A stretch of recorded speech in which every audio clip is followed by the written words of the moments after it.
In the ruined town of Empty Brook, settled in the midst of the skeletal remaining parts of a once flourishing mining local area, murmurs floated through the dusty roads like tumbleweeds.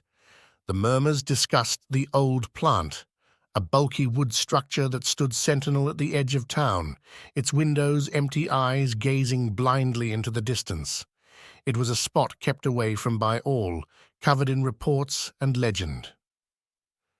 Youthful Sarah, ever curious and unafraid, felt an odd attraction pull her towards the plant.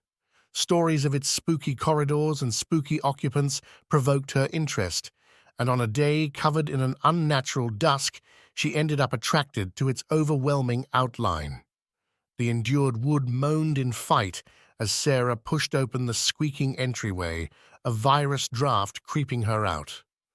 The air balanced weighty with the smell of clammy earth and failed to remember hardware, and spider webs hung the inside like spooky draperies. As she wandered further, the quietness squeezed upon her, broken simply by the musical trickle of water someplace concealed. A gleam of light grabbed her attention, attracting her towards a break the wall. Looking through, she saw a solitary flashing flame enlightening a dusty room. A man sat slouched over a workbench, his back to her.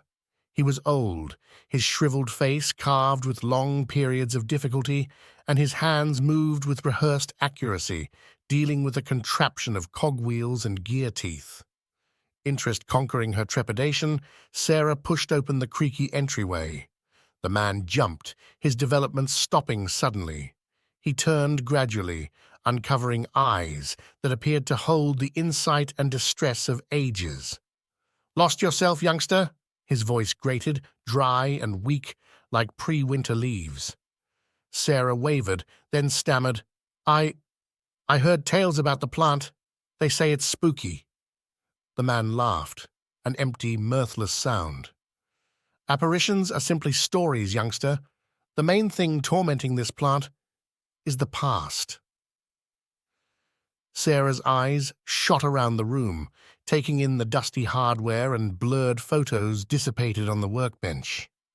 "Who are you?" she asked, her voice scarcely a murmur. "I'm Silas," he answered, his look far off. "The remainder of the mill operators. This spot was once abounding with life, accommodating the whole town. Then, at that point, the mishap." His voice followed off, and a weighty quietness occupied the room. Sarah felt an ache of compassion toward the elderly person, the heaviness of his implicit sorrow pushing down on her. "What occurred?" she asked tenderly. Silas murmured, his endured hands holding and unclenching. "The mine collapsed. Lives were lost. Families broke. The town couldn't bear the heaviness of the misfortune, and individually, they left." He signaled towards the glimmering candle. "I remained, couldn't leave the recollections, the apparitions of what this spot used to be. Presently, I go through my days fiddling with failed-to-remember hardware, attempting to track down comfort in the reverberations of the past." Sarah listened eagerly, her heart weighty with compassion. The man, once loaded up with life and object, was currently a single figure, caught in a jail through his own effort. "How about you leave?" she asked delicately. Silas took a gander at her, a gleam of trust lighting in his eyes. "Perhaps, kid," he said, a weak grin gracing his lips interestingly.